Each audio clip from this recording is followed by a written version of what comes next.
Bismillahirrahmanirrahim. Surgery, once considered to be a luxury, is now regarded as a necessity with increasing demand every day. As of today, there is a need of 2.2 million more surgeons and anesthetists in order to fulfill the global demand. A surgeon in today's world, therefore, works towards a mission of making timely, affordable, and quality surgical care possible. It is therefore imperative that young aspiring surgeons are exposed to the right opportunities at the right time. Surgery Interest Group serves this very purpose by utilizing the resources available to the students and leveraging them to structure workshops, talks, operating in a desert. So this was basically a surgical camp back there in Chachro, and a host of other activities. We had the Surgery Olympics 2 days back as part of the pre-conference workshop. And we host all of these activities while serving as a platform which connects faculty, residents, alumni, and students. We at SIG were actually the trendsetters at AQU for a string of new interest groups that were created within 3 years of our inception. Some of these are Student Psychiatry Interest Group and Internal Medicine Interest Group. Interesting story. I actually called one of my friends from the Internal Medicine Interest Group, but they couldn't make it because they were stuck in rounds. That is not to say that rounds are not important. We all know the health benefits of extended periods of walking. Okay. So since its inception 3 years ago, the group has established itself within AQ and has enabled numerous aspiring surgeons at AQ to pursue their dream career. With the introduction of a new structure, the group is ready to take on new challenges.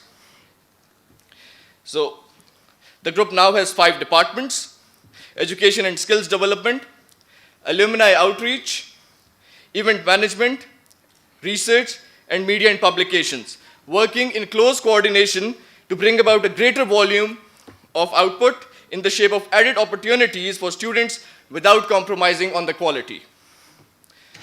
They say that with enough training, you can teach even a monkey how to do surgery. That is not true. Trust me, we tried. So we'll just stick to medical students for now. Okay. Surgery is a small community, and it is imperative that we grow in synergy instead of silos. This year, we have taken the initiative of joining hands with students and surgery-related groups working in other medical colleges across the country by the introduction of the SIG Ambassadors Program.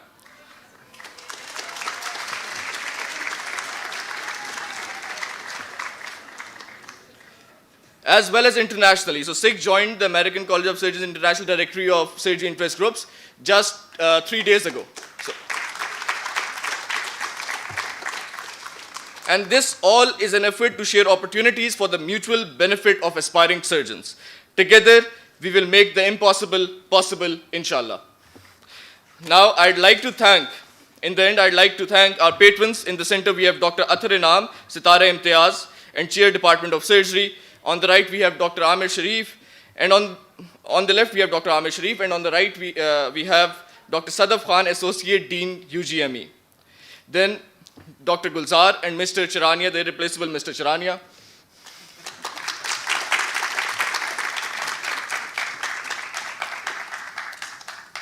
And of course, the conference chair, Dr. Hasnan Zafar, for giving us this platform and trusting us with this important responsibility. At the very end, help me call on stage my core team that left no stone unturned to make this conference a resounding success. Please.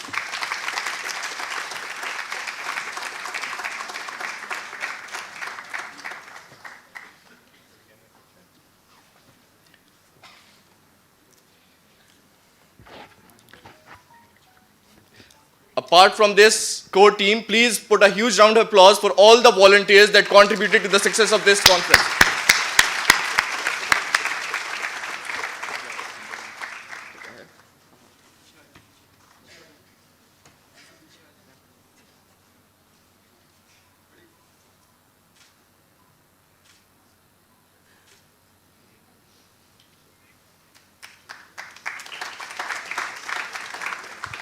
Thank you so much, ladies and gentlemen. If you want to contact us, if you want to join the SIG Ambassadors program, here are our contact details. Thank you so much.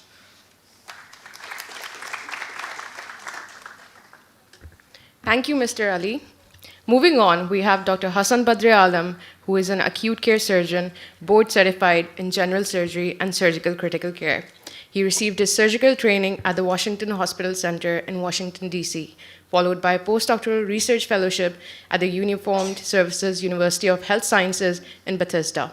Dr. Alam's clinical interests are in the areas of trauma, emergency general surgery, and surgical critical care.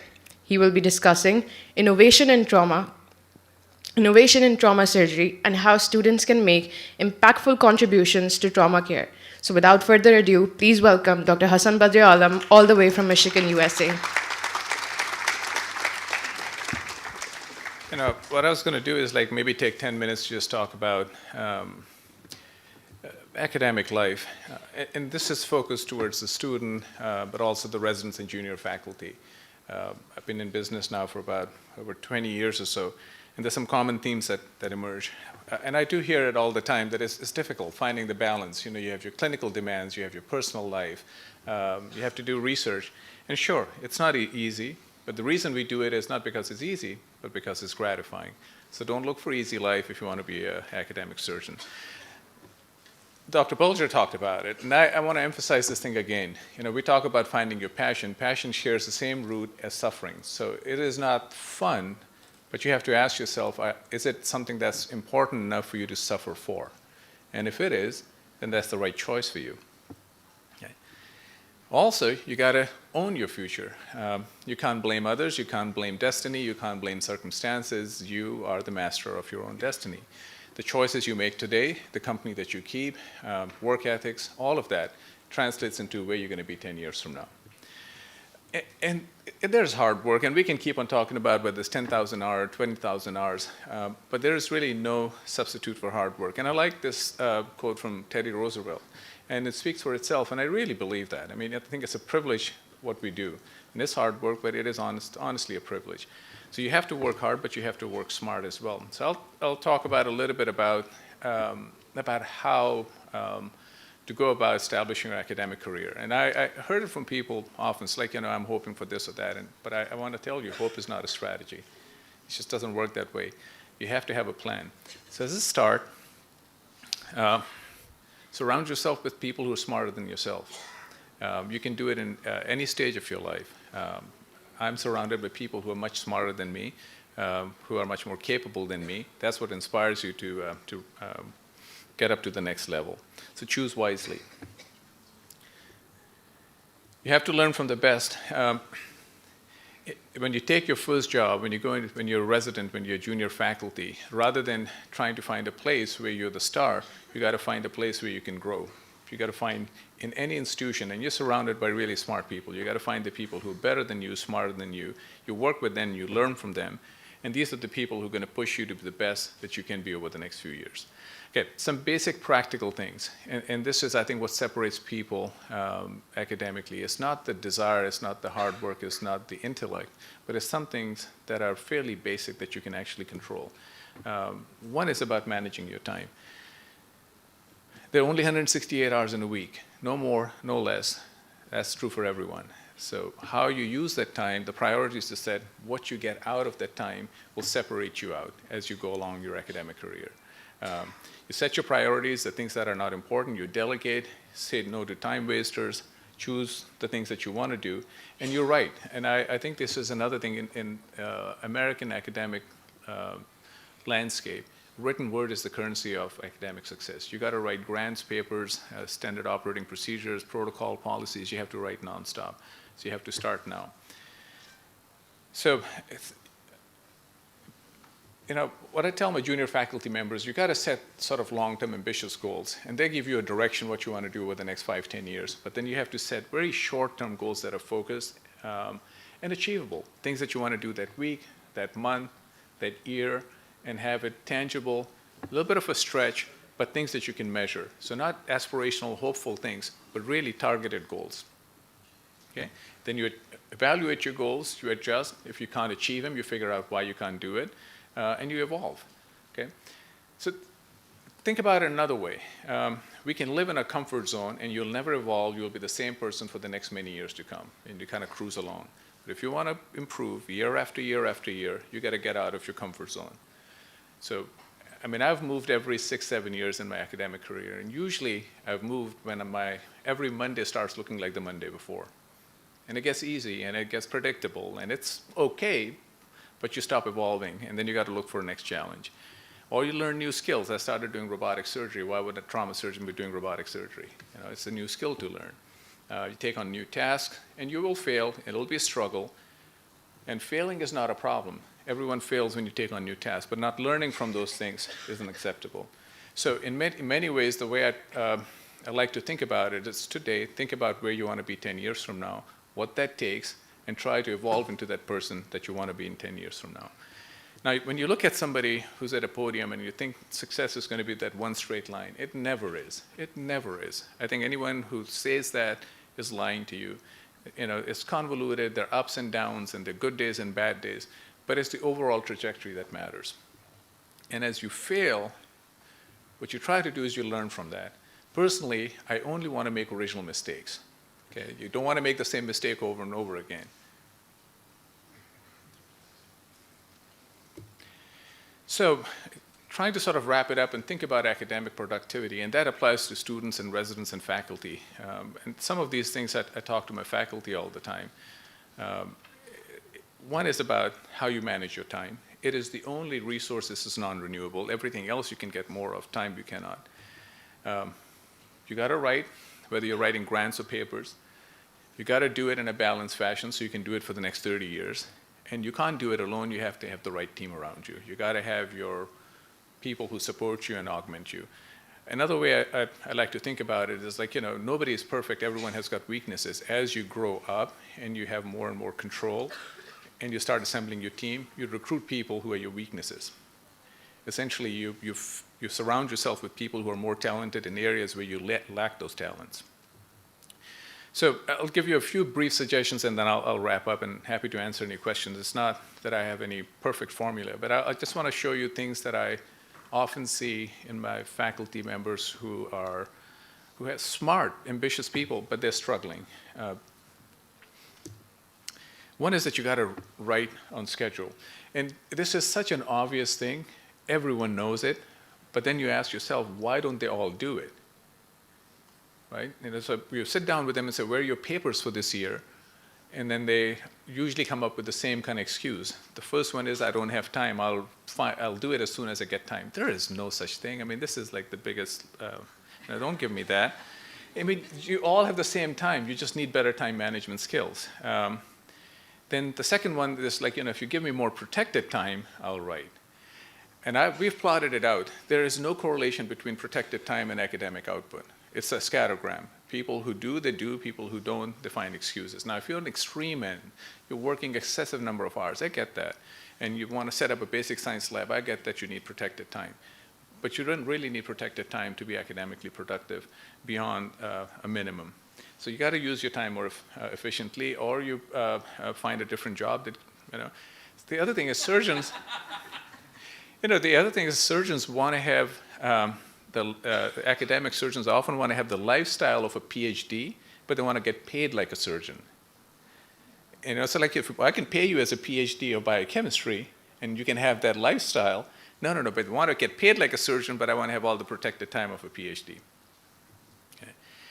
This is another one that, you know, Adel and I were talking about. People think that they're like, you know, they're Dickens or, you know, they're Mark Twain or they're Shakespeare. And as we were kidding about it the other day, I mean, you're not going to move people to tears with your chi-square analysis. You know, you don't have to feel inspired. You got to sit down and write the paper that you've been procrastinating about. So you just got to do it. And once in a while, people say, like, you know, I really don't have anything to write about. Then probably you're in the wrong line of work. You know, in academic life, for the next 30 years, you have to write. So the way I think about it is it's work. It's like exercising. You got to get on the treadmill, and you're not going to run a marathon the first day. But you got to get on the treadmill. You got to get on the treadmill every day. So if you are writing, and people ask me, how much should I be writing as a junior faculty? Every day, a little bit every day, at least 3 to 4 times a week, preferably 5 times a week, 1 to 2 hours a day. You stick to it, and the simple formula is the more you write, the more you'll produce. There is no, it is very, very simple. People who write more papers, they spend more time doing it, and they have more people working with them doing it. And once you create that culture where you're productive and you're writing a whole lot, more people gravitate to you, you have a bigger circle of people who are working with you, and it perpetuates itself. Okay? Let's just say a few last words about writing. Now, this is a common thing I see from people. Like, rather than saying that, unfortunately, the patient met his demise, just say he died. There's no reason to sort of use 16 words where you can use 5. You're not writing War and Peace. Write short, succinct, clear sentences. Scientific writing is not like writing a big book. One of my favorite papers is 1 page, 6 references, and the sentences are absolutely beautifully written, and you know what they're talking about. We wish to suggest a structure for the salt of D-ribonucleic acid. I mean, it was when they proposed the double helix structure, got the Nobel Prize for that. Nothing fancy about it. But you have to start now. This is the only data slide I'm going to show you. We see all these Nobel laureates, and these are old people shuffling on the stage to get the award. But look at the work that they did and how old they were when they actually did the Nobel Prize winning work. Okay? For most of these people, they were in their 30s or 40s. Hardly anyone in their 50s does their really original work, because you have to challenge the paradigm. By the time you get to my stage, you are the establishment. I mean, you don't want to challenge the establishment by that age.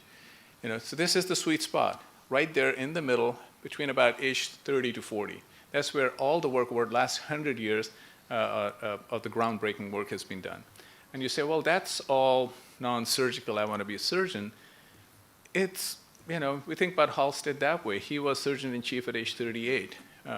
We think about Cushing. He started neurosurgery. He was, again, in his 30s.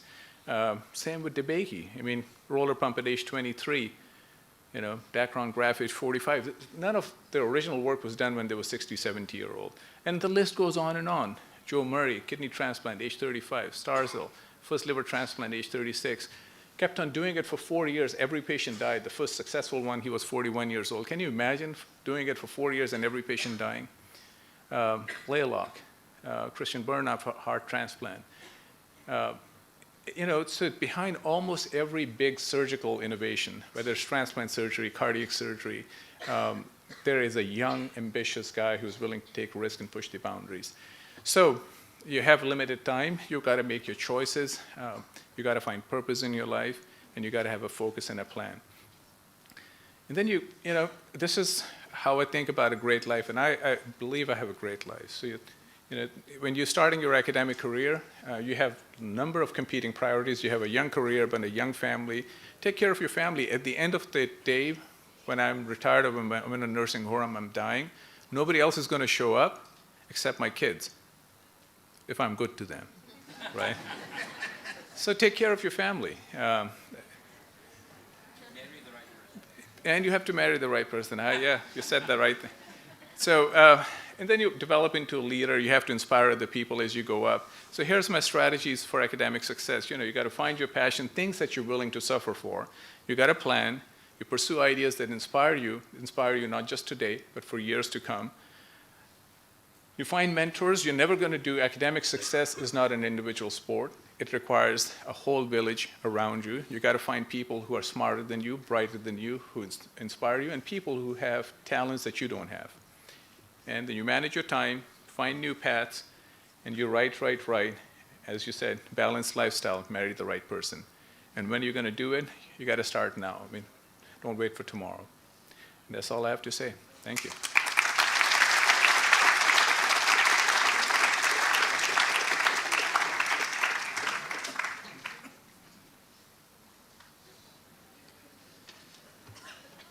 Thank you, Dr. Alam, for those inspiring words. If you guys have any questions, we have this software called Glisser where you guys can log in and basically send your questions, and then we'll have questions at the end. They'll show up, and then we'll answer them as we go along. So next up, we have an interview with one of our very own graduates, Dr. Fatma Mustansir. Sadly, Dr. Mahin Janjua could not make it because she was feeling unwell, so we have Dr. Fatma Mustansir from the AQ class of 2019 instead. Ms. Asma Merchant, Senior Core of SIG, will be talking to her today about her interest in surgery and her journey after graduating from medical school. Over to Asma.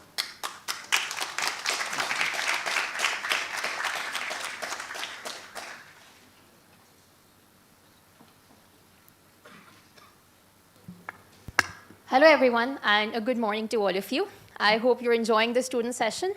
Are you? That's a very low response. I mean, you had breakfast, right?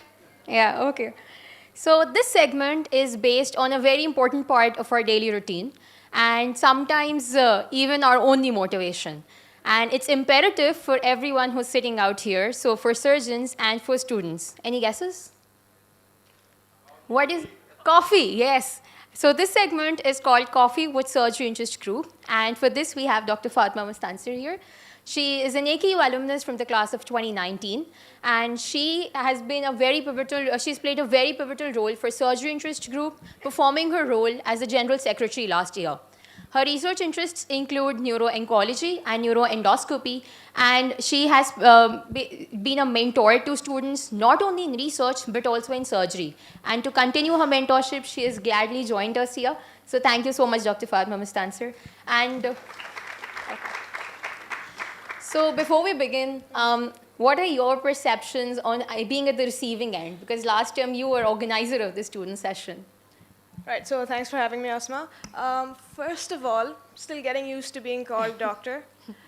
But in terms of the surgery interest group, all I can say is that I'm really proud of you guys. Last year, February 2019, I was sitting here conducting a panel discussion for this session that was the first of its kind. Yeah. And now I see the audience has almost tripled since last year. So, I think you guys have done a really great job. Thank you. Thank you. So before starting your interest in surgery, can you tell a bit about your life as a medical student? Was it as easy acing it as you made it seem to be, or was it really a roller coaster ride like it is being for me? Well, I don't think I aced it, but it's definitely hard for any medical student, right? So it's never a straight shot from first year to fifth year. I've had my share of ups and downs. So, yeah. It has been a roller coaster. For sure. Okay. So your inspiration for surgery has been commendable. So what inspiration is there, or what are the role models that made you inspired for surgery specifically? So as you know, my interest lies in neurosurgery. And even before I joined med school, I always knew I wanted to do surgery. But every surgery-specific rotation that I rotated in, I was inspired by my attending. And it wasn't until I finally did neurosurgery that's when I realized that's what I wanted to do. I went into general surgery. I loved my attending. I wanted to follow in her footsteps. I wanted to do general surgery. And then I'm very competitive. So one of my friends did neurosurgery before I did, and she said she absolutely loved it. And I thought, if she can do neurosurgery, so can I. And so I thought, instead of doing my third year elective rotation in general surgery like I originally planned, I did it in neurosurgery, sort of forced myself to like it for the first week, but then absolutely fell in love with it by the end. And so every rotation since then, whenever I've had free time, I've done neurosurgery. That's really interesting. So I remember we were talking about head trauma the other day, and you being interested in neurosurgery, you must have seen a lot of cases related to that. So what have been your perceptions about it, or what is there more to do as medical students specifically in that field, maybe? Yeah, so I told you about that incident that I once observed. I've rotated in a few hospitals outside of AQ in Pakistan as well, and then abroad. There was one incident that particularly stuck with me. So it was a hospital in Karachi. This young boy, maybe 15 or 16, was on a bike going to school and was struck by a car, and then he was immediately brought to that hospital with a traumatic brain injury secondary to head trauma. And all the ORs were full, all the wards were full. We were in a surgery when we received the news, and there was absolutely no way to get him from the ER to the OR in time. And so I think we spent about 2 to 3 hours just trying to book him in an OR, and in that time, his GCS deteriorated. And by the time we got him in, we still tried to do a surgery, tried to salvage whatever was left, but it didn't work after that. He was not responsive. His family, unfortunately, came from a background where they couldn't understand what was going on, and we tried to monitor him for 3 days, for 4 days, for 5 days. He had minimal improvement, And that case really haunted me for a long time because we would go to see him every day on morning rounds. He would not get better. And I always thought back, maybe if we'd taken him to the OR right as he came into the hospital, would his outcome be different? And that certainly wasn't the first or the last case that I saw of head trauma leading to horrible outcomes. It's happened pretty much everywhere I've ever rotated. And so I always thought that brain injuries, traumatic brain injuries secondary to head trauma is something that is so common, especially in Pakistan. People ride without helmets. They ride on motorcycles. They get struck down by cars. We don't really follow the rules of the traffic rules. We don't really stop at signals. And so all of these things, I think, they play a big role. So you being a woman and interested in surgery, so we've heard a lot about, how it's difficult for women to balance between their family and career. So what are your perceptions about it? And you've even presented on that. So can you explain your thoughts on that, on this topic specifically? So I think, I think that's a topic that's been hashed out a lot of times. When I presented on this topic, I actually presented in November 2019 at a conference in Peshawar, where I talked about the challenges that young medical students face on their path to neurosurgery. And so I talked about, I think, 4 or 5 big challenges that I think come up, not just students coming out of AQU, students coming out of Karachi, but students all over Pakistan. Right? The focus that I wanted to bring to that talk was not to talk about the challenges, but things that we can do to mitigate those challenges. And the most important thing that I thought is women, not just women surgeons, but also our male counterparts, our professors, people who we look up to. Thank you. We have coffee finally. Okay, coffee for the session. Right. So I thought that we need more people to encourage us on our path to surgery, right? So people to bring us up, people to inspire us, people to show us that it can actually be done. So I'm sure that a lot of students here are also interested in surgery and you have your own role models. So what do you think are the qualities that a medical student can try to learn or possess to become a great surgeon no matter what specialty they choose? So look, I can talk about those things that you hear all the time. If you Google great qualities of a surgeon, manual dexterity and intellect and all of that stuff, the one thing that I think if you are considering surgery, you should be absolutely sure of is your dedication to the field that you've chosen. Right? So since third year, since I said I wanted to do neurosurgery, I have tried really hard to like something as much as neurosurgery. Any other field of surgery, maybe even medicine, I really tried to like my 5th year rotation in neurology and switch over to that, but I just couldn't let go of neurosurgery. So I think you have to be dedicated and committed to what you want to do. It's very tough. It's anywhere from like a 5-year to a 7-year residency. You do give up a lot of yourself during that time. And so if you don't absolutely love what you do, I don't think that it's worth it. And obviously, I'm talking from the limited experience that I have, but that's what I think. The number one quality that you should have in your mind as a medical student is to be absolutely committed to what you want to do. So apart from surgery, you've also been an active researcher throughout your medical school years and even right now. So can you share some projects that you've done and the inspiration that you've had to continue balancing your research and surgery passion? So like you talked about, my interest is basically neuro-oncology and neuroendoscopy, but I have published an article of a young 7-month-old child who was involved in a road traffic accident and had a pseudomeningocele, an orbital pseudomeningocele. So I have a little bit of, you could say, trauma-based research. But so yeah, my advice to anyone who's trying to pursue research, especially as a 1st, 2nd, 3rd year student, is you have to start somewhere. So when I was in 3rd year and I first started doing research, I got involved in a few projects with faculty, not even necessarily in neurosurgery, and a few of those didn't work out.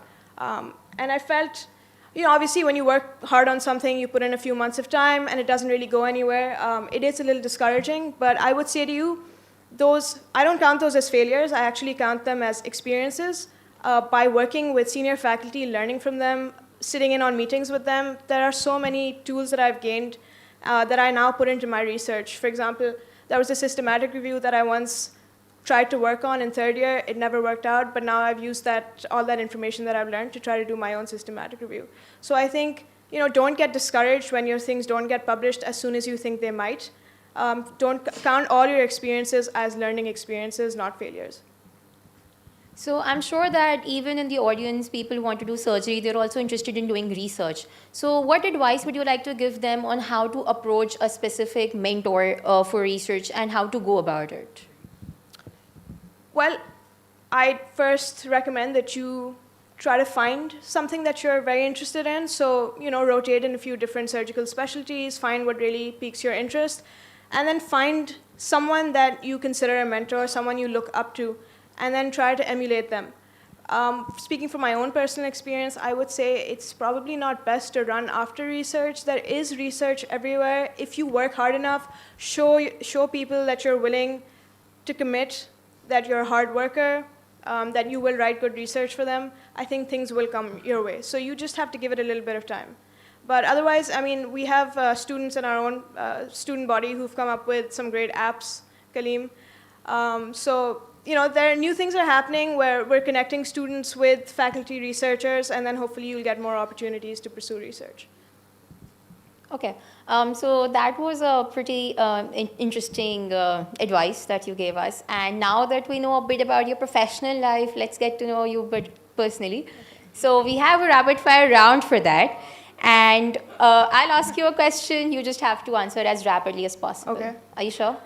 100%? It's a rapid fire. You have to answer. Can I pass on a few questions? No, you can't. So it's going to be interesting. Should we start? Sure. Are you ready? Yeah. 100%? No. Okay. Okay. What was your funniest memory in medical school? Probably stuff during first and second year, because it all went downhill from there. It got very, very boring. The whole years? Okay. What is the first thing you do when you wake up in the morning? Have coffee, and I'm not joking. That is the first thing that I do. We have that for you. Thank you. Yeah. I already had my cup, so. What is the one thing without which you can't leave your house? Probably my car keys. Okay. What has been your favorite series of all time? Like Like a TV show? Yeah, like a TV show. I was really into this show called Mindhunter a while ago. I don't know if any of you've seen that. Yeah, unfortunately, few responses. they discontinued it. I don't know if they're coming back for a Interesting. third season. Okay. So this one is something that you have to think about, but still be rapid. What will be the first thing you do if you wake up as the following? Dr. Adil Haider. You have to be rapid. Give everyone an MBBS degree. Okay. Dr. Atharinam. He's right there.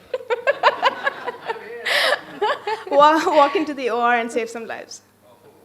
Interesting. Dr. Sadaf Khan. I would honestly say the same thing. Yeah. Okay. Lastly, but not the least, Dr. Hasnain Zafar.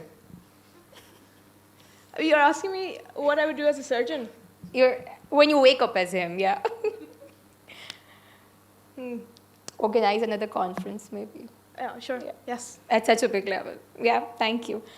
Okay, so with this, we end our student session. Thank you so much, Dr. Fatma, for being here, for coming here.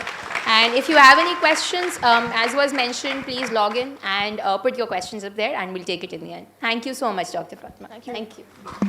You can take your coffee if you want. Thank you, Dr. Mustansir and Asma. Up next, we have Dr. Eileen Bulger. She's a professor of surgery at University of Washington and the chief of trauma at Harborview Medical Center.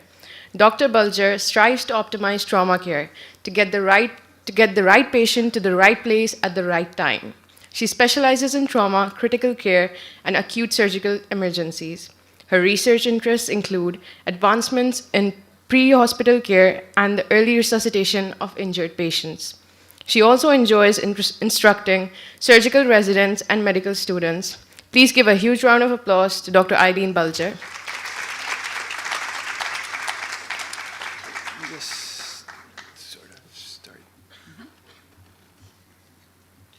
All right, so this was a title that was given to me, Keeping Your Cool. What does it take to be a trauma surgeon?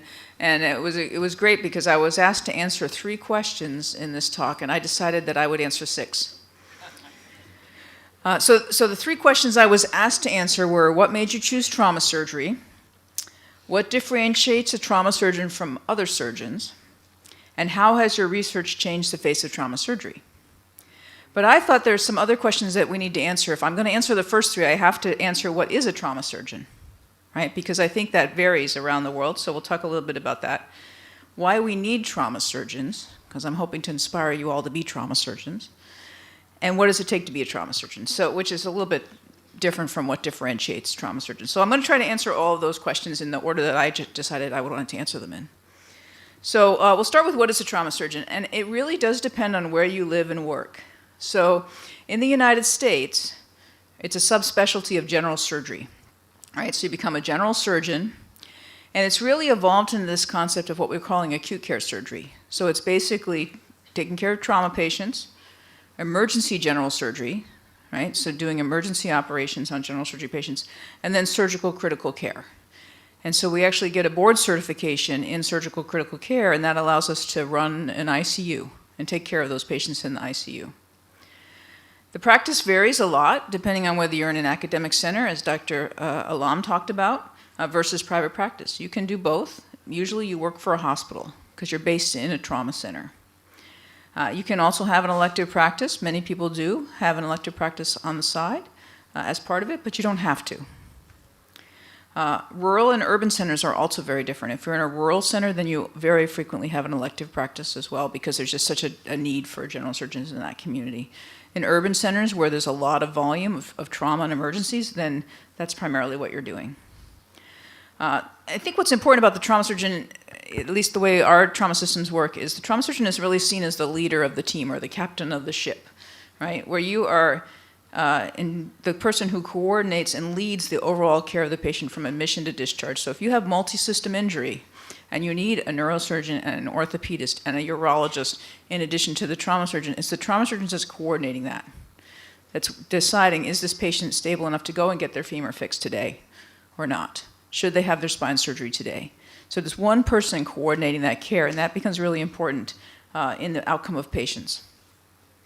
I think the other role for trauma surgeons is in leading trauma system development. So you realize pretty quickly when you're taking care of patients in the hospital that you can be the best trauma center in the world, but if the patients don't get to you alive, right, or they get to you too late, or they get not very good care somewhere else and then they get transferred into you and you're trying to fix it, then that's really a bad situation. So you become a leader in the community because you want to go out and improve that care. You want to improve the pre-hospital care. You want to improve the care at the other hospitals. You want to make sure that the patients get to you in the best shape possible. So that's an important role for a trauma surgeon. And in the hospital, become a leader in quality improvement. Surgeons are really good at being critical of ourselves, right? You want to look at yourselves critically. You want to say, what could I have done better? And you want to be honest about that. And in trauma, it's about the whole hospital. What could the whole hospital do better? Right? How could we get blood to this patient faster? How could we get that child she was talking about to the operating room faster? That's a system problem within the hospital, and as a trauma surgeon, you lead that. The surgical scope varies. In some places, as Dr. Alam gave a great talk the other day on popliteal injuries, some places you do all your own vascular surgery for trauma. In some places, you call the vascular surgeon in. Most of us do our own thoracic surgery for trauma. We do our cardiac repairs. So it's a nice breadth of practice because you get to operate throughout the body, right? You're the master of hemorrhage control, so you're getting hemorrhage control even if you might want to call a vascular surgeon for a complex reconstruction. You've got hemorrhage control. You have saved the patient's life.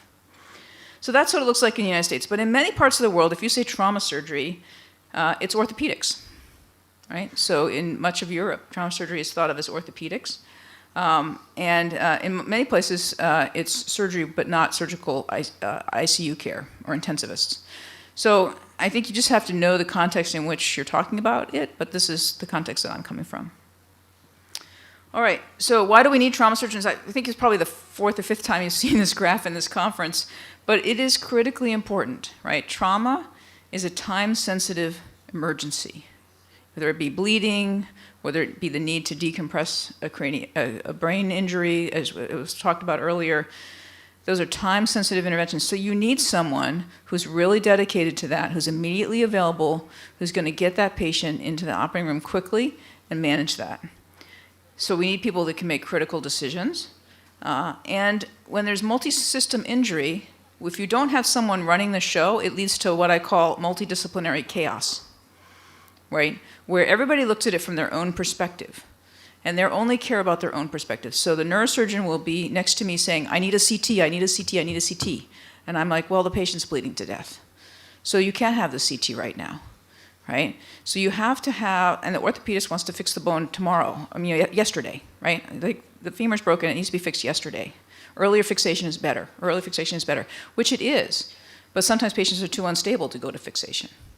So you need to have someone who's really going to look at the overall picture and help coordinate that care and is respected by the other surgeons to do that. And then there is really good data in all of medicine that the more you standardize care, the better the outcomes are going to be, right? So if you can have a small group of trauma surgeons that are really standardizing that care for the patient and ensuring that flow is good, then your outcomes can be better. So that's why I think we need all of you to be trauma surgeons. So the next question was, why did you become a trauma surgeon? And, I think it's a little bit of a lot of things. Some of it is experiences that I've had, and a lot of it is mentorship.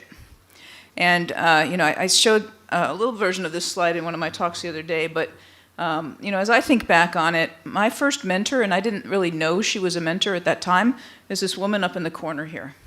She was my high school history teacher. She was a nun, Catholic nun. I went to a Catholic school. And she was committed to looking for the people in the class that she thought had potential and pushing them outside of their comfort zone. And we heard about comfort zone a little bit earlier. So I was a really smart kid. I was a really smart kid, like most of you are. All of you are, I suspect. But I was very shy, and I was very quiet. And she pushed me in my history class to be a public speaker. Right? She pushed me and she said, you can do anything, but you have got to be able to talk about it.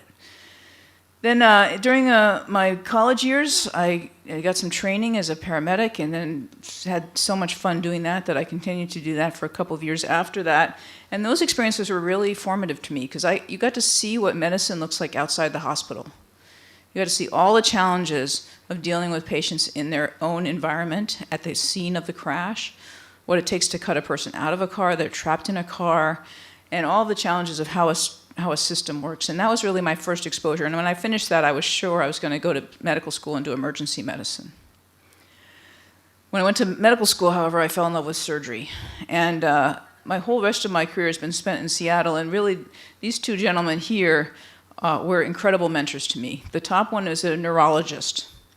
He's a neurologist who spent his entire career building the emergency care system in the state of Washington.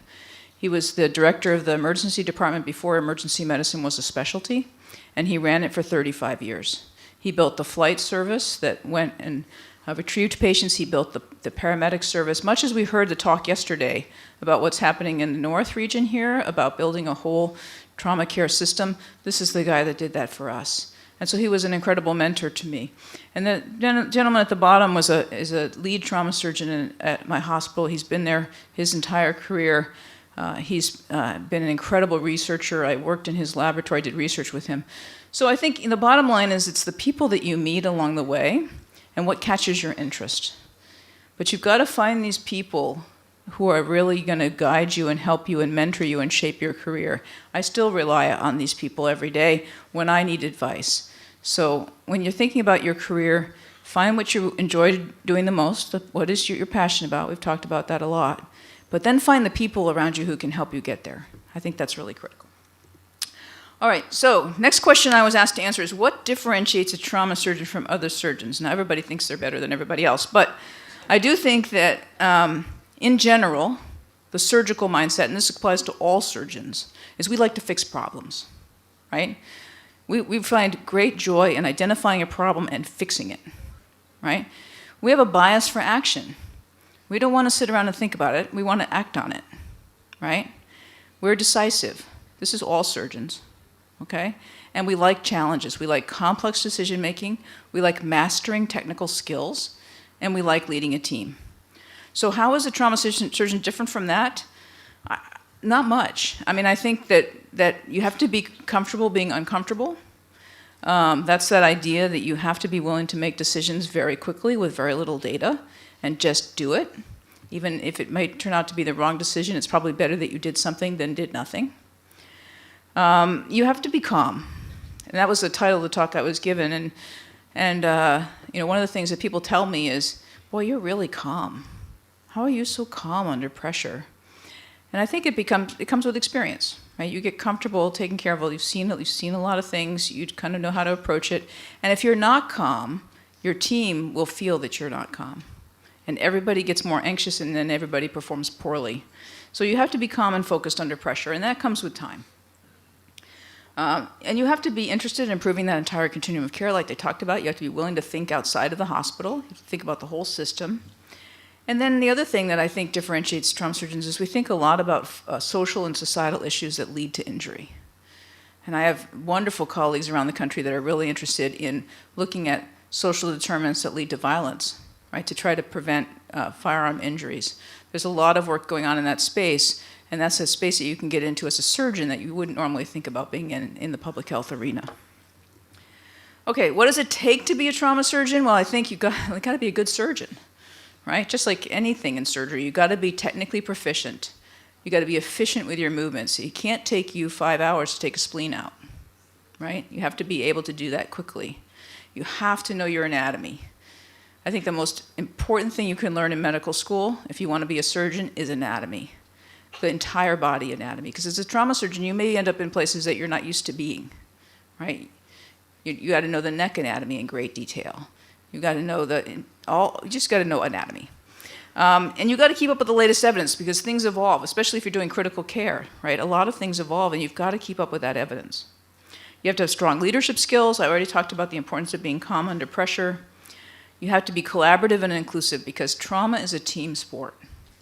If you have to have the confidence of your team, whether it be the nurses that you're working with, the residents, the students, whoever is working with you, it's an entire team effort. And you have to be collaborative and inclusive, and you have to be flexible. You have to be willing to work in difficult circumstances. And I've already talked a lot about the importance that you have to love what you do. If you don't love it, if you don't really have a passion for it, it's not the right thing for you. Okay, now this was the hardest question you gave me. You said, how has your research changed the face of surgery? And I don't think I know the answer to that. I've done a lot of terrific research. I've had great partners. I've had a strong interest in improving pre-hospital care because that's, again, where I started and I saw the need there. So I hope that at least my research has highlighted the importance of pre-hospital care to trauma patients. I hope that we've done some work that has improved pre-hospital triage and training. We've done a lot of great projects trying to look at how you can anticipate what type of injury somebody might have based on how they look to the paramedic, and that might help them make the right decision about where to take the patient.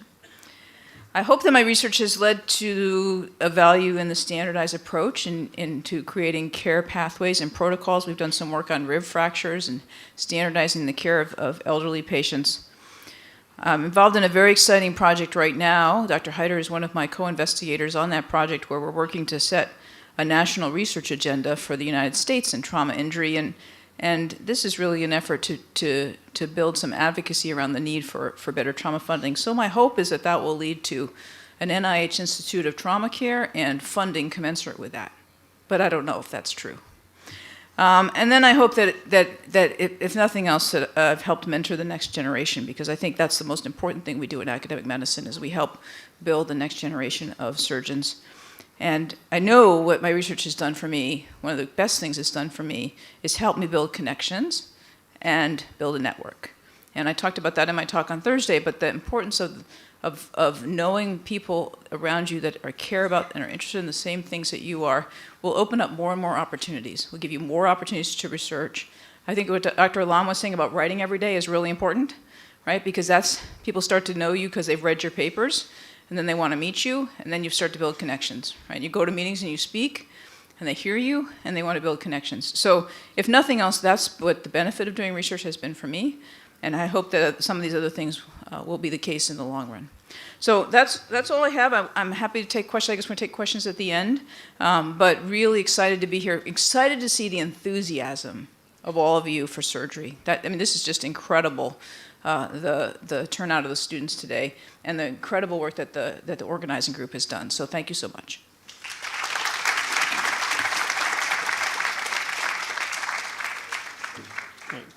Thank you, Dr. Bulger, for those inspiring words. So before we move on to our next event, I would like to call Dr. Eileen and Dr. Hassan Alam to the stage so we can take questions.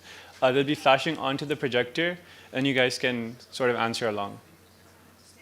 Yeah, sure. I can read them out loud as well.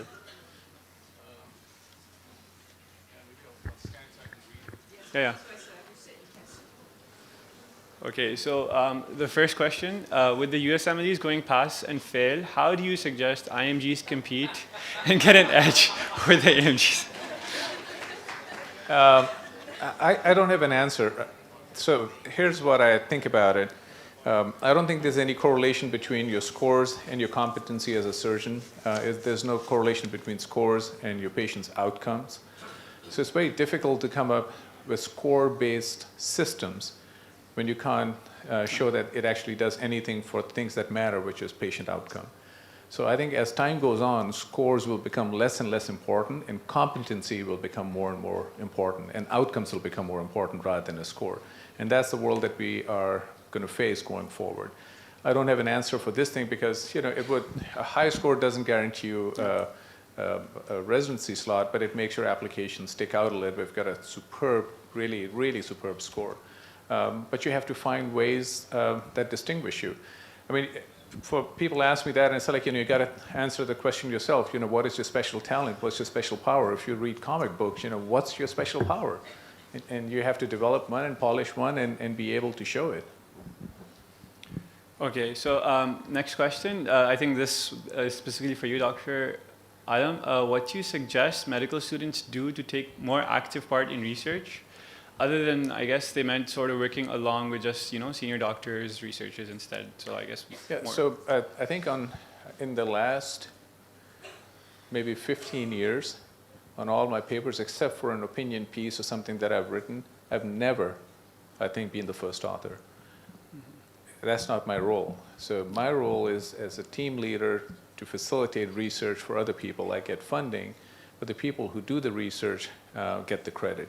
So if you're going to work with somebody, it's fine to work with a senior researcher. The key is to choose a team where you get credit for the work that you do. And if you're just going to get used as cheap, unpaid labor, then it's probably not the best team to join. So just be selective. And in this day and age, because everything is available online, you can see the past papers. Are they producing papers? Talk is cheap, but are they writing papers that are on PubMed? And in the written papers, who actually gets the credit? Who's the first author? So if they write a few paper and the senior person is always the first author and you're going to be the seventh author, being a seventh author doesn't impress anyone. So that's not going to be a special talent when you're applying. Okay, so they kind of glossed over one question that I think Dr. Bulger can answer. Realizing how important it is to have a mentor in professional life, how can a student decide who would do the best mentoring for them and how to consult them? Yeah, so I think part of it is talking with more senior students or residents and saying, who have they worked with that's in that field? Because not everybody's a great mentor, right? They may be the really terrific surgeon, but they're so busy and they don't want to take the time to do it. That's not the best person for you. So usually people have a reputation of being good mentors. And then, are they doing something that you really are interested in? Read everything that they've written.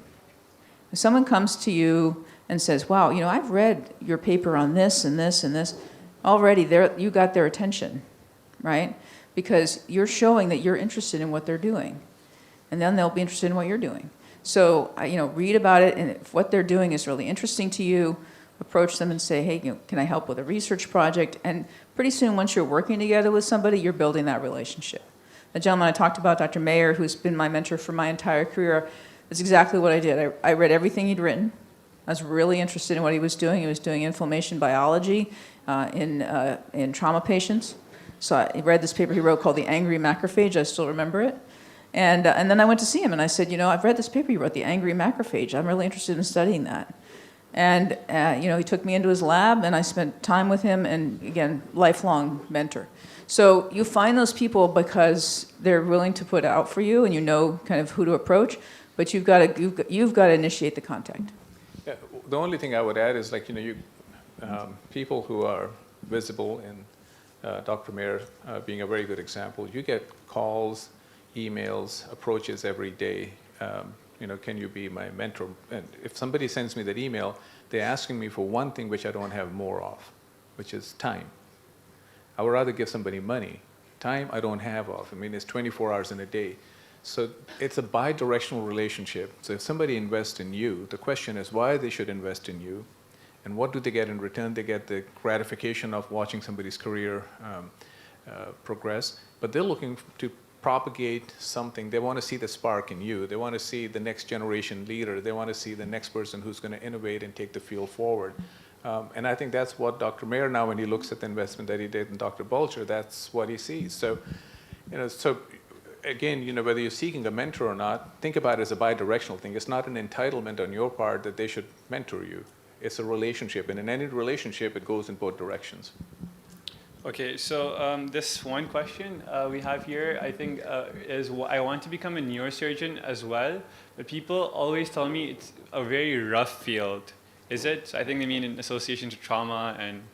So we're not neurosurgeons, but everybody tells you every field is a rough field. They'll tell you trauma surgery is a rough field. Being a surgeon is tough. Being a surgeon is too hard, right? I mean, I think, as you alluded to very nicely in your talk, you find what you really like to do. If you like to do it every day, if every day you get out of bed and say, I'm excited today, I'm going to the operating room, right? I'm excited today. If I'm a neurosurgeon, I'm excited today because I'm going to make an advancement in the care of traumatic brain injury patients. If that's the case, then it's not going to be this really hard, terrible thing. I mean, you're going to work long hours, you're going to work hard, right? But you're going to do that in any profession. If you aren't excited every day to get up and go to the operating room, you should not be a surgeon. You should just not do it. Yeah, I've got two daughters. The younger one is 15. She doesn't like Mondays. She doesn't like school. So, she's all excited on Friday, and then, Saturday is her best day, and Sunday she starts going down. And it bugs them to no end that I'm excited about Monday. I mean, I have thought about a lot of things I want to do, and my second favorite day, pretty close to Monday, is the Friday afternoon because that's my research team meeting day. So I think about all the stuff that we talked about and things that we're going to do, and the clinical stuff that I want to do and new plans that we want to roll out. And so I'm looking forward to Monday. I mean, that's like a great day, Monday morning. So Monday morning, breakfast time, because she has to go to school, she's sitting there with with a gloomy face, and it just bugs her that I'm just excited about Monday. But think about it. You have to be excited to go to work and excited about what you're doing, then it's not a hard field. Otherwise, it's misery. Okay, so we'll take one last question. So this question, I think, is specifically for those slides you had, Dr. Anand. When you showed the slide on Nobel Laureates and how their major achievements were in the ages of 30s to 40s, you mentioned that's the age when we challenge the establishment with our innovative thinking.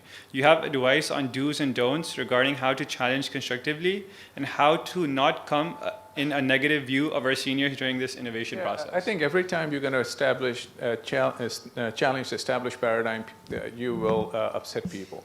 It has happened to everyone who's done it, and this is just how it is. But if you're excited about it, that idea really motivates you. You think you know the truth. I mean, when somebody first proposed that the Earth is not the center of the world, what happened? I mean, Galileo was just thrown in jail, right? It was challenging the authority of Rome.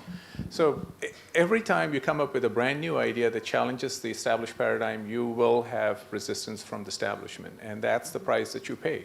But again, it comes back to passion. If you're willing to suffer for what you believe in, then that's a small price to pay. But I think this has very few exceptions. Brilliant people will come up with ideas in late ages, but these people came up with better ideas when they were young. When you're young, your neurons work differently, and you have less to lose, and you're excited, and you challenge the establishment. And before you know it, one day you wake up and you are the establishment. So, Yeah, I would just add to that I think if you have that new idea, then study it, show the data. Right? Just the new idea by itself is going to get backlash. But if you have the data behind you, and you saw a great presentation by Dr. Alam about his whole lifelong work on valproic acid, right? That was data that was built up over time that showed this is going to work, right? Now it's in human trials. So show the data, and I think eventually people will be won over by that. Sure. Okay, so I guess the question will keep on coming.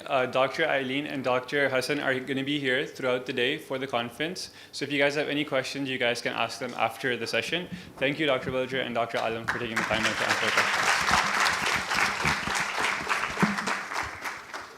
Okay, so up next we have a panel discussion titled Students in Trauma Care, Bottom of the Food Chain. The discussion will be moderated by our very own Mr. Shamir Chauhan.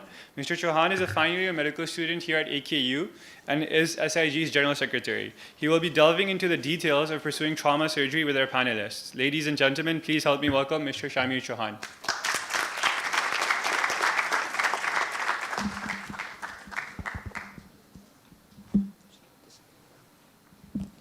Hello. Good morning, ladies and gentlemen. Welcome to our panel discussion. It's a real honor to be doing this today, especially in the presence of Dr. Mustansir, since she did the first one last year. We'll have 3 panelists joining us in person, and we'll have Dr. Aisha Tariq joining us online. So let's welcome our first panelist, Dr. Amber Mahmood. She has worked as a surgeon in Karachi for the last 7 years and is now a research scientist with an interest in developing trauma registries and improving patient outcomes after injury. She is currently based at the Johns Hopkins Bloomberg Public School of Health.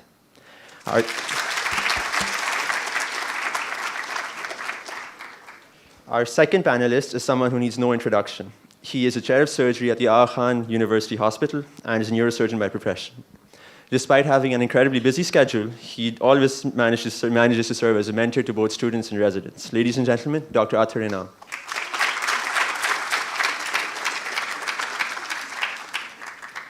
Our third panelist is Dr. Rizwan Nasir. He initiated several emergency services reforms and serves currently as a founder of the Rescue 1122 emergency management system in Pakistan. He also leads the first modern emergency ambulance, rescue and fire services, and disaster response teams and community safety program that is functional in all 36 districts of the Punjab province. Dr. Nasir, it's a pleasure to have you with us today. And finally, Dr. Aisha Tariq. Dr. Aisha Tariq was joining us online all the way from Lahore. She was part of the graduating class of 2019. She was one of the founding members of the Surgery Interest Group and served as a convener of our group last year. Dr. Tariq played an instrumental role in organizing the first student session of this conference last year, and it's a pleasure to have her back with us today. Dr. Tariq, everyone. So let's first get started by getting to know our panelists. Dr. Nasir, could you tell us a little bit about your journey from a surgeon to working towards establishing an ambulance system in the country?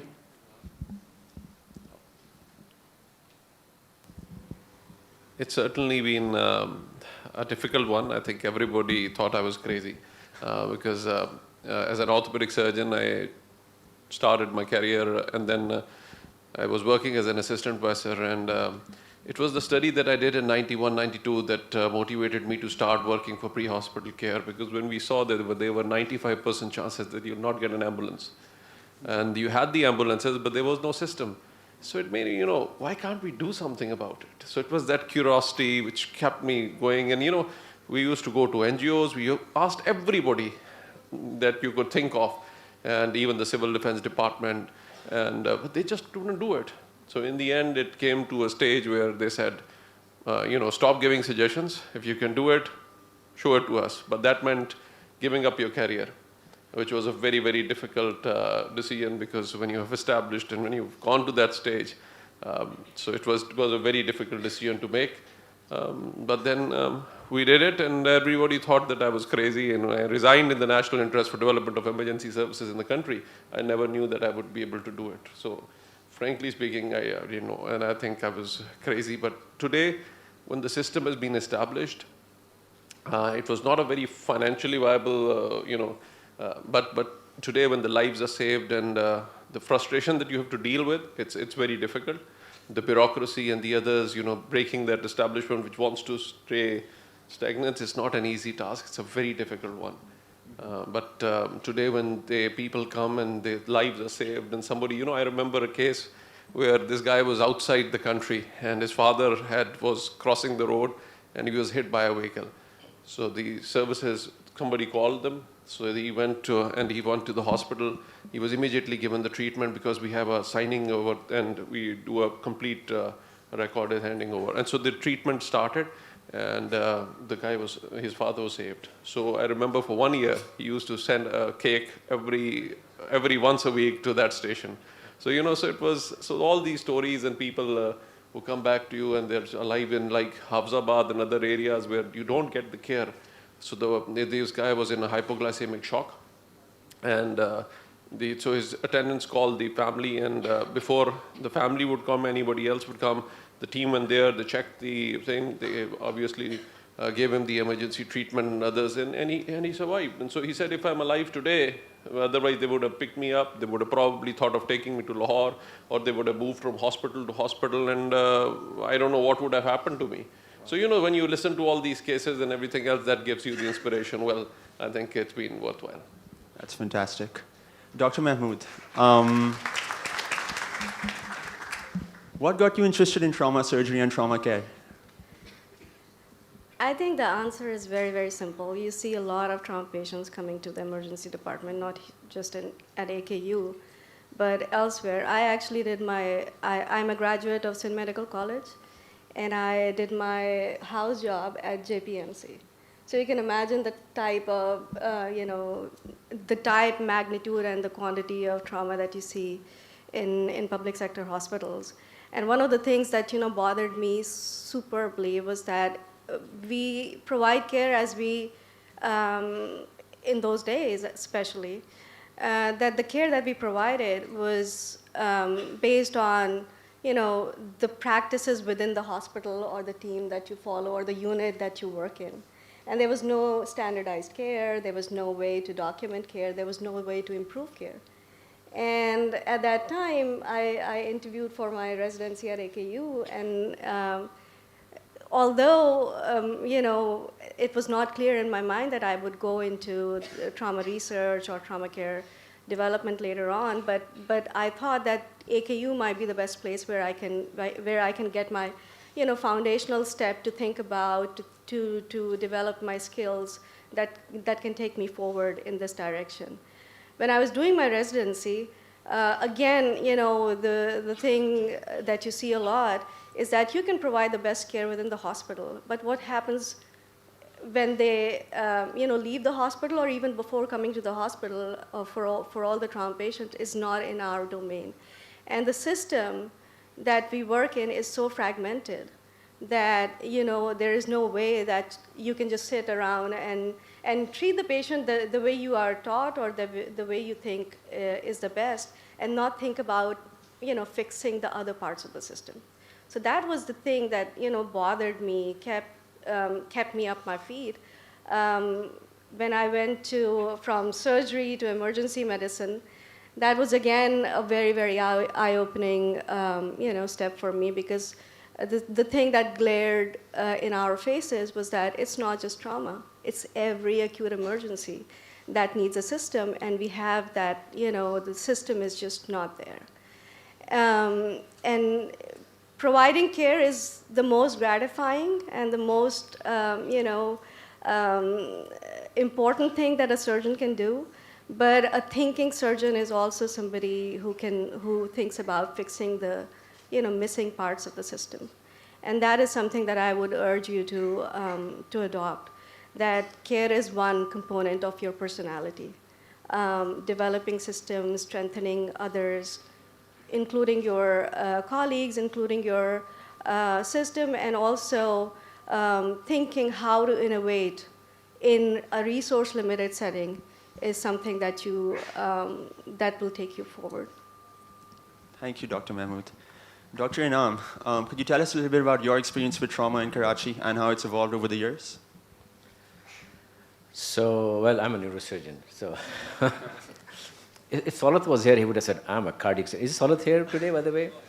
So, I'm a heart surgeon, yes. So Salat does it the best. So I think the trauma surgery in Karachi has, I've been here for 16 years now back. So things have improved. The best thing that I found in AKU was there was an effort, and there was a system and there was an effort to keep on improving on that. So as the awareness is getting better in different institutions and the centers are coming up, things have improved. But then when it comes to this pre-hospital care, that's what has not improved a whole lot. Wonderful things have been done in Punjab by, he's my hero now. I mean, the more I talk to him. But we need to start those things over here, and hopefully with the PLSP and all that thing will improve. Thank you. Ladies and gentlemen, just a little bit more about Dr. Aisha.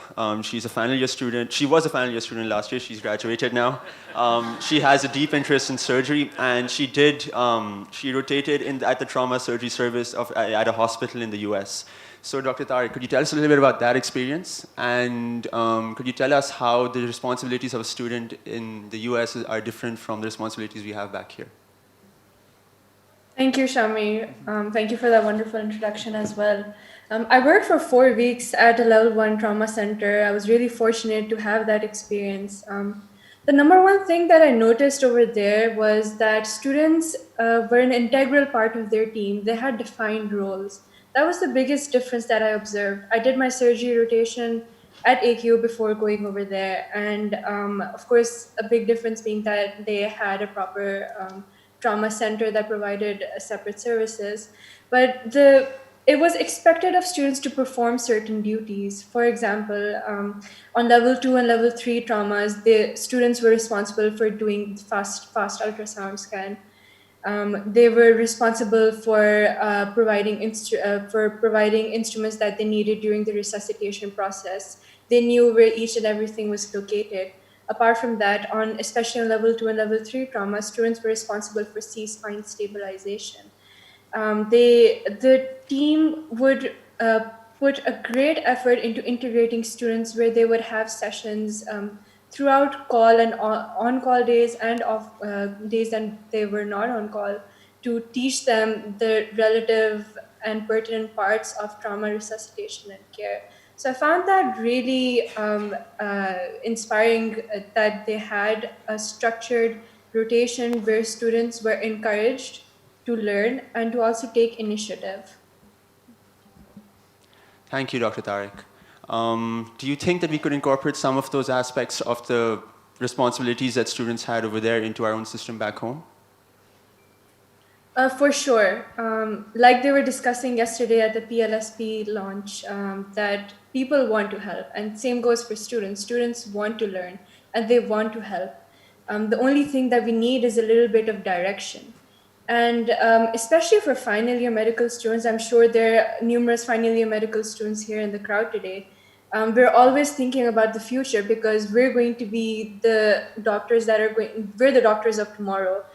And I was reading a bunch of papers over the past few weeks, and there was this study done in Imperial College where junior doctors reported that they felt very unprepared or underprepared in trauma settings, and they felt that if a structured module had been introduced in their final year rotations, that would have helped them a great deal.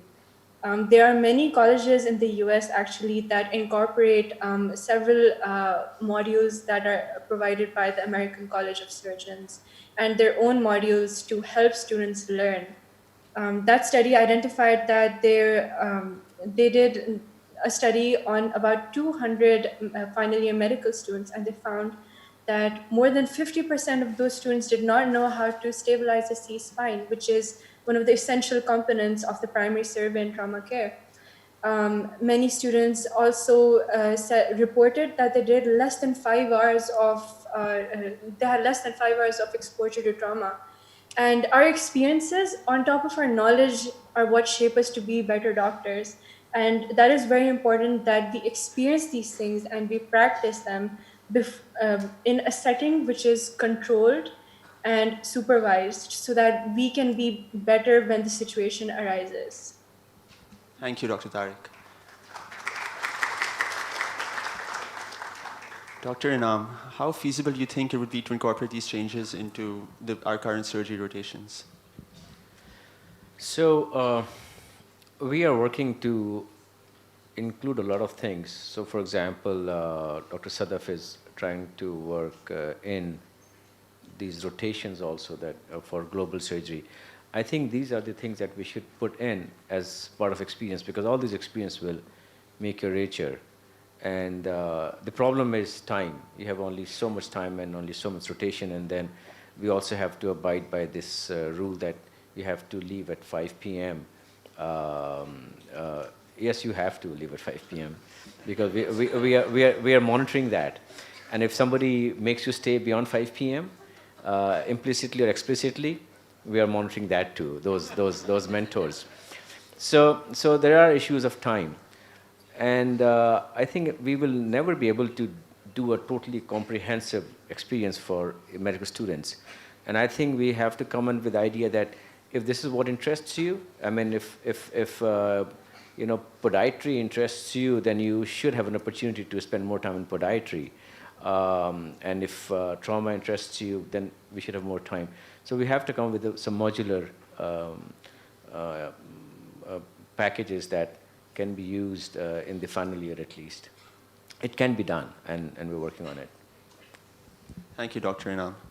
So before this whole conference, a bunch of us actually went out and spoke to a few of our friends, and some of the suggestions we got back from them based on how students can be more active in trauma settings, not just pertaining to clinical work, but also in research work, would be having students help set up things like trauma databases or trauma registries that could be not only sequestered to AKU, but they could be used throughout the city, maybe throughout entire provinces as well. And in addition to that, we could perhaps give students some time off, or maybe take time out of the curriculum to have them ride in ambulances. We do not know the feasibility of that just yet, but would you think you could talk a little bit about that as well, Dr. Nasir and Dr. Mahmood? I think it will certainly be a great idea, and I think it really gives you an insight into what the problems are, how the things are managed, what the real ground realities are, because probably being in an AKU setting gives you a very different aspect to what the real ground realities are probably in the different parts of the country, and especially even in Karachi, apart from this setting. So it really, I think it would be a great experience going out, but I think once you've done the basic training and they've gone through that, I think it will be great to go and rotate. And I think we'll be very pleased to have the students over. And if they come, we'll be supporting them. We'll arrange their board and lodging and everything else. So we'll provide for all that stuff. And so we'll do that. So I think it will be a great thing for them. So look for that. And I think one thing before actually what in the end I wanted to say, but what I listened to, the Dr. Hassan Badr had to say, whatever your passion and I hadn't looked at it from that aspect, passion and misery, the way he put it together. But if you ultimately want to do something and want to really achieve and whatever you like, I think the right thing is, when I was in my doing my rotations in the med school, I was also deciding, what do I want to do? So, really going to each rotation with that aspect. So if you're stepping out, if you're looking at the real world, see whatever is there and then decide whatever you want to do so that you don't regret it. It should become your passion and then you enjoy it. So I think that's the most important thing. So have that right exposure. Thank you. Responding to that question, I think I have a couple of things in mind. One is obviously your engagement in the student life with research activity is important. And it's not only important for the research itself, it's important for your own development and finding your own, so-called passion. That what excites you in the research. Does it excite you at all? Many people are not, meant for research career. Or many people don't want to take up, much more time dedicated towards research rather than they would spend more time on clinical care, right? So that's very important that you have a taste of both and then decide. One of the things that I would really recommend is that you go outside of AKU and look around and see what is the clinical care and healthcare system out there in Pakistan. unless you know that there is no possible research that you can conduct without knowing the context.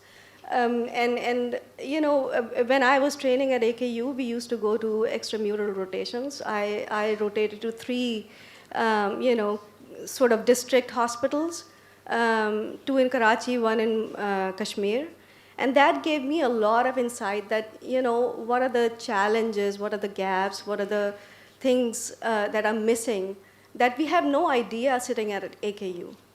And unless you know the context, you cannot even think about what can be done and what is the innovation that is required. So that is point number 1. Number 2, you know, research rotation in the medical school. I think it's not just a great idea. It's a in my mind, it has to be done. I work at Hopkins, and medical students are required to spend 1 month doing research, and it could be any project. You know, the process is the same, that you look into the faculty's profile, you figure out whose you know, work aligned with your own interest, and you write to them, and you sort of, you know, reach out to them, and that builds your track, that gives you exposure, that helps you in networking. So that is important. We have many students in you know, dual programs like MD PhD program, MD MBA program, and they do full-time research with us. So MD PhD program, I supervise a couple of students over there. One of my students is actually doing his research in Karachi on quality and safety of telemedicine in emergency departments. So this is the kind of thing that you can inspire. And if you have knowledge what is going out there, and I have worked in you know, in international settings, like in Sub-Saharan Africa, in Middle East, in Southeast Asia, and all my students actually go to these places, sometimes for just data collection, sometimes for you know, have a sense of what is going on. We send them to monitor different activities. We send them to engage with patients. We send them to you know, do interviews with different healthcare providers. So there are many ways you can engage with, and I think it's imperative that you have a sense of not just research but also context. So yeah. I just like to share an experience. You know, I thought everything would be perfect and great, and I was a London Health ambulance service, so I decided to rotate and go on a couple of calls with them. So I spent about 2 days with them responding to different calls, and and one of the most the experience that I had, you know, there were a couple of calls which came from the old homes.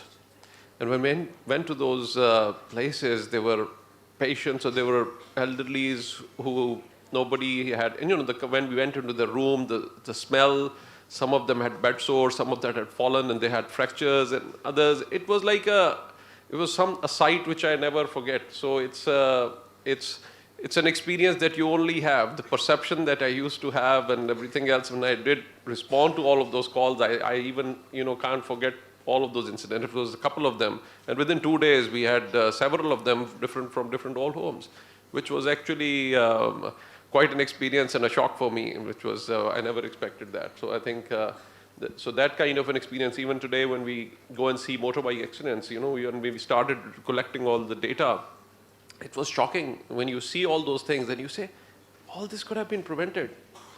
So you know, so it really gives you that help to go and see things in the field. Thank you so much. I've just been informed that in the interest of time, it's best that we curtail this panel discussion and we move straight to the questions. We do have questions from the audience for our panelists. Dr. Aisha is still with us. She can hear our conversation, and if anyone would like to ask her a question, feel free to do so. So the first question we have is, what are the possibilities for medical students to participate in paramedic programs? Are there any systems in place for this? So I guess, Rizwan, you can answer that. For paramedics. For paramedics. That's your area. I think there is, what we did was that we started the emergency medical technician program for the first time. And now we're taking it to a paramedic level. We have a collaboration with the National Ambulance Service College of Ireland, and so we're taking it to a paramedic level. There is going to be a paramedic program, but for all the others, doctors who are already doing a rotation, I think just doing a rotation would be great, but they would have done at least a BLS course before they actually come for a rotation. So if I can add, no, Sadaf is here. So the experience in Chacharo, and we saw the picture also, that was a great experience. So we are going to do it 3 times a year now, and we will somehow fund that, and we want to make sure that that experience is given to at least all the SIG students. And on top of that, if that's what you're recommending, that we'll build up that. So now we will need the approval for our very Excellency, the Dean, that he lets the trauma surgeon who lets these people go out and spend that time. So I'll answer. Dr. Adil Heather, if you can reply. Team course trauma evaluation and management course by ACS is now conducted in many medical schools. Why not in AKU? I've just been informed by the American College of Surgeons Committee on Trauma chair that the American College of Surgeons will be happy to let us have this course. We will be very happy to do it for all AKU medical students. Is that okay, Sada? The Associate Dean has just approved that, so we'll do it. And more all, I will make a commitment that we will make this available to any medical student throughout Pakistan. We will do that. Thank you so much, Dr. Heather and Dr. Inam. We'll need to get SIG to help do it, Joe, just so you know. So, that's you guys. I'm sure we'd be up for it.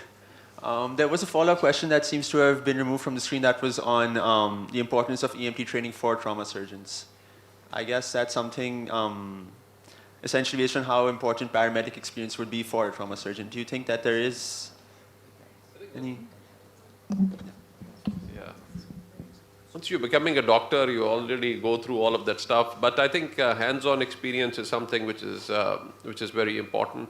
And so I think that's where you're doing a BLS and then the ACLS, ATLS. So if you've gone through all those courses and then you really go and practice it, I think that's very important, because having that and being in the real field, when you've got about 20 people surrounding you, you've got a situation where there is a total chaos, so managing things over there is a real challenge, because there you're totally on your own and you'll have very limited support. And so everybody will try to do whatever they can, so managing things in a very chaotic situation is an experience. So in a hospital setting, obviously it will be different. You'll have lots of colleagues, you'll have lots of support. So once you've done those courses, I think going out in the field and then really seeing how you can actually practice it, I think that will be a great experience. Thank you so much. We'll take one more question in the interest of time. In addition, or maybe instead of research opportunities, do you think there is room for business opportunities? So many places in Pakistan need competent trauma centers, but trauma surgeons may not be necessary. May not necessarily want to play the role of a CEO who will set these up. How can we connect graduates to such opportunities? I think I'd like to answer, Yeah, you are a CEO. No, that's I think I used to always wonder, about 2 things. One was that, the West established those ambulance services 50, 60 years back. They didn't have resources, it's on a cart, on things. What's the difference? Why we couldn't establish those in that manner? Leaving aside a couple of PTS, patient transfer services, that we have in Karachi, that's a very different setting. But I'm talking about the rest of the country. I used to wonder why we couldn't establish an EMS. So then it came to my mind, there's just one word, and that's it's the respect for human life. So where you develop that respect for human life, you'll see that change on the road. You'll see that change in the hospital. You see the change in the nursing attitude, everybody's attitude. I think so that's something is very important. The second thing, which was really, the people who get generally heart disease, most of them can afford treatment. So you'll have the cardiac centers coming up. But the trauma is, when we started collecting the trauma data, 68% earn less than 15,000 rupees and 98% earn less than 30,000 rupees. So, these are poor people. So I think maybe if the rich were getting injured, but then they don't get injured because they're in a car protected from all four sides, whereas the guy on a motorbike is vulnerable all over. So I think it's probably, that which made the difference. So that's why we didn't have trauma centers the way it was been. But ideally, I think we need to have at least at every divisional headquarter level, a level 1 trauma center where anybody goes in. So, you should be able to provide that. Right now, what we have to do when we started the patient transfer services, it's so difficult. From a tehsil, you have to go to a district headquarter. From a district headquarter, you have to go to some of the hospital, like all the patients are being shifted to Multan, or from the south, they end up going to either Rahim Yar Khan. Rahim Yar Khan now is a good hospital because of Sheikh Zayed, but otherwise they used to come to Bahalpur. Similarly, Lahore, all the patients from the vicinity are all drained and they come to Mayo Hospital or other hospitals. So I think it's a need of the hour that looking at this is going to be this is the leading cause of injuries, and in order to manage those injuries effectively, we need to have not just isolated centers, but actually with good university teaching hospitals, proper trauma centers in those vicinities. It's a need of the hour. Thank you so much. Again, in the interest of time, I think we wrap this panel discussion up. Thank you so much to all our panelists. This has been a wonderful discussion. And thank you so much for taking time out for us today. Thank you, Mr. Chauhan and our panelists. Thank you, Mr. Chauhan and our panelists. Now, I would like to thank all of you first for coming out today. And our session is in its final moments now, so hold on tight. Before we sum up, we would like to invite our inspirational surgeon to the podium. Any guesses? Good guess. Dr. Adil Haider, a graduate of class of 1998, the Dean of Medical College at Aga Khan University, who is an accomplished trauma and acute care surgeon. Dr. Haider has also been recognized for his work in the area of disparities in access to life-saving surgery. Please give a huge round of applause to Dr. Adil Haider, Dean of Medical College. Assalamu alaikum. Come on, a little bit zor se, yaar. Come on. Assalamu alaikum. All right, so my first question is, and I want to welcome you all, how many are medical students who are from outside of AKU? How many of you? All right, there we go. We're very happy to welcome you, and thank you so much for being here. I want to start by congratulating the surgery interest group. This is incredible, phenomenal. I can't have more words to describe it. Just so fantastic. I also want to recognize the Department of Surgery faculty. To grow a surgical interest group, there has to be a certain culture of innovation, of pushing people forward, of mentoring, of nurturing, and obviously our Department of Surgery has that, and that's why you see this beautiful surgical interest group growing. So all of our Department of Surgery faculty, I want you to stand up. You got to stand up. Come on. The Department of Surgery faculty needs to stand up and be recognized. That's just fantastic. Congratulations. Very, very good. Very good. All right. Better. So now let's get to the real situation. I was sitting here watching and thinking about how I would have felt if I was in the audience. And I couldn't but think that I would probably be somewhat overwhelmed. That I would say, look at these famous people. Look at Dr. Bulger, look at Dr. Alam, look at Dr. Rizwan Nasir. How am I going to become like them? Right? कैसे होगा? मेरे से तो exam नहीं हो जा रहा है, मैं पता नहीं कैसे बनूंगा आंसर से, right?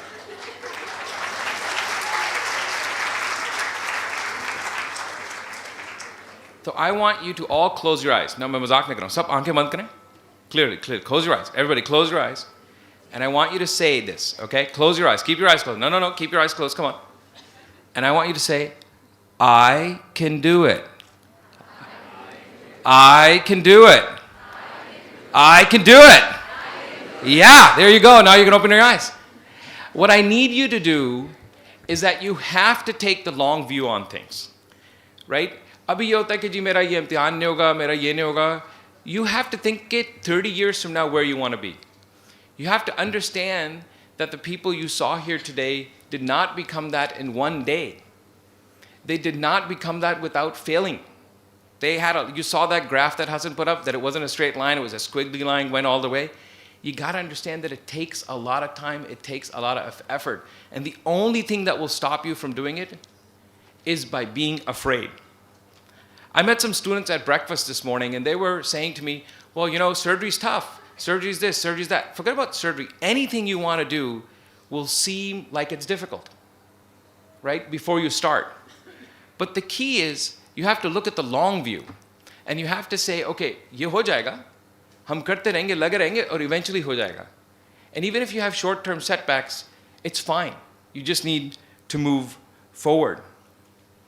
I know for sure, no matter what medical school आप में हैं, आप किसी भी medical school के हों, जब ना आपने medical school में दाखिला लिया था, you had a dream.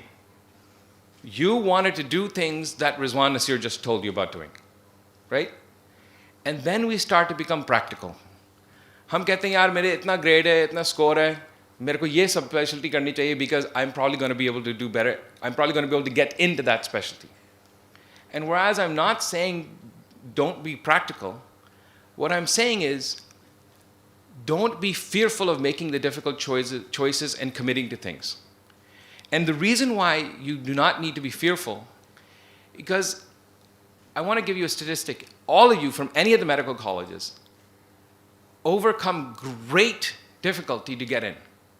How many people apply to Dow, to Sindh, to Jinnah? How many people apply to AKU, and how many people get in? You have already done one of the most difficult things in the whole world by getting into medical school. Give yourselves a round of applause for that.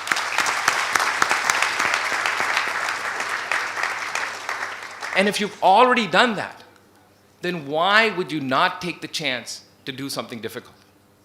You know, our country needs people who make a difference. For those of you here who were at the PLSP launch yesterday, they were clapping for all the groups that came up.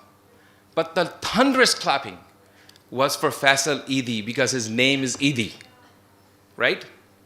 Why are we afraid to become an Eidi? Okay? We can do it. We just need to not fear doing it. We need people who can do that. Now, of course, the way you do it is to do hard work, right? It takes time. But remember, when we're trying to make these trade-offs, and I'm talking mostly to the more senior medical students where you're thinking about being practical, कि चलो मैं ये specialty कर लेता हूँ, मैं इसमें आ जाऊँगा, क्योंकि अगर मुझे surgery करनी है, या मुझे radiology करनी है, तो that's going to take me 2 years of research, it's going to be difficult to get in. Remember, this decision you're taking is for the next 30, 40-year career, right? So अगर आपने 2 साल अभी लगा ली, if you invest 2 years more, you know, that 40-year career is worth it. You just heard Dr. Bulger say that after college she became a paramedic. And I can assure you that those experiences that you had as a paramedic made you the person who can now lead the entire trauma surgery community. If she didn't have those experiences, I assure you things would have been different, right? So don't go for the short-term benefit, oh, I can get into this right now. You have to, you must look at the long game and be able to invest and give the extra time. So in closing, I want to also say that now that I'm pretty far out, I'm a little bit jealous. Because this truly is your time. This is your time to become the Eidis of Pakistan. And I so look forward to what you're going to be able to do. Welcome to AAU and thank you so much.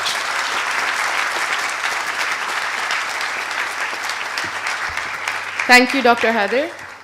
I would like to call upon Dr. Adil Heather once again, and Dr. Hasnan Zafar to present token of appreciation to our panelists. Please, Dr. Adil Heather and Dr. Hasnan Zafar. I would like to call upon Dr. Eileen Bulger, Dr. Hassan Badr Alam, Dr. Athar Inam, Dr. Ambar Mahmood, and Dr. Aisha Tarek, Dr. Fatma Mustansir. The last 2 names have been here last year as students, and now it just seems weird to call them Dr. Aisha Tariq and Dr. Fatma Mustansir. Proud moment for us.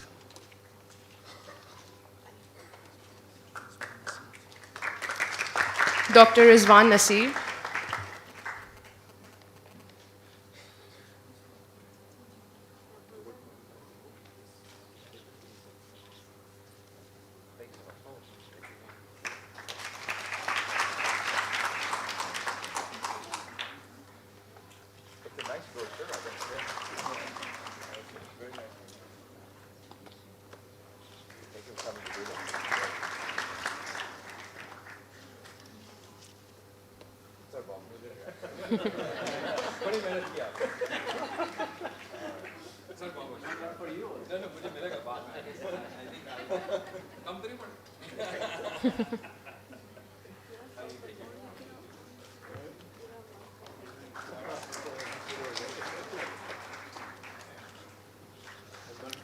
SIG would also like to present a token of appreciation to Dr. Adil Haider and Dr. Hasnan Zafar.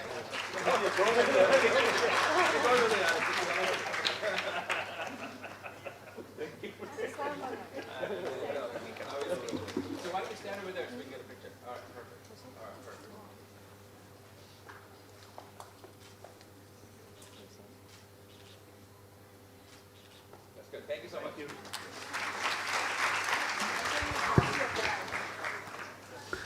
Okay, ladies and gentlemen, that brings our student session to an end. Before we close, I would like to thank again, once again, a few very special people without which this could not have come about. Dr. Arthur Naam, Dr. Sadaf Khan, Dr. Amir Sharif, Dr. Hasnan Zafar, Dr. Gulzar Lakhani, Dr. Adil Haider, and Mr. Sharif Jarania. Thank you all for everything you have done.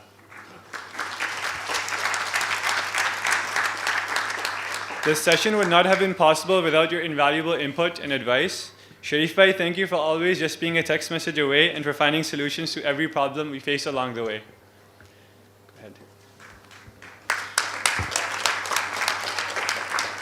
I would also like to thank, because these people are the ones because of whom this entire process would not have been possible to run so smoothly. The volunteers, the ushers, the staff members, all around you right now in the auditorium, and of course the audience and the students who came all the way from different universities to attend our session and the conference. Thank you all so much. I would like to tell you that the refreshments have been served and you can join us for the session that is going to happen in about half an hour or so. Thank you.